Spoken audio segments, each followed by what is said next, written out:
নমস্কার, আমি দীপিকা। এখন সকাল সকাল দুই ছেলেকে নিয়ে চলে এসেছি স্কুলে।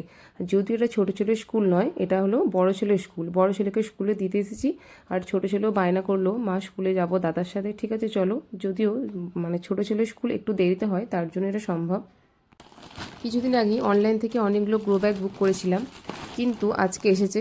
আর আজকে এসে দেখি গ্রো ব্যাগগুলো এতটাই ছোট হয়েছে, যেটা আমার সেরকমভাবে কোনো কাজে লাগবে না। আমি ভেবেছিলাম যে গ্রো ব্যাগগুলো অনেকটা পরিমাণ বড় হবে, যেরকম ভেবেছিলাম 12 ইঞ্চি বাই 12 ইঞ্চ হবে, কিন্তু এতটাই ছোট। এগুলো দেখছি সেরকমভাবে কোনো কাজে লাগবে না। এগুলো মেনলি হয়তো ফুল গাছের জন্যই, কিন্তু আমার যেহেতু সবজি গাছ বসায়, তার জন্য এত অল্প মাটিতে সবজি সেরকমভাবে হবে না। এখন ভাবছি এগুলো কি করব। আশা করছি এগুলো তো আমাকে ফেরত দিতেই হবে, কেননা এগুলো নিয়ে আমার কোনো কাজ নেই। আর এগুলো অনেকটা আছে, যে অল্প হলে হয়তো রেখে দিলাম, বা সামনের বছর শীতকালের দিকে ফুল গাছ লাগাবো। কিন্তু এখানে 30টা মতো রয়েছে, এতগুলো রয়েছে। এতগুলো নিয়ে কি করব, আমার কোনো কাজে লাগবে না।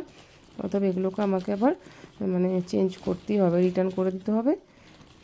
দেখো এতগুলো রয়েছে।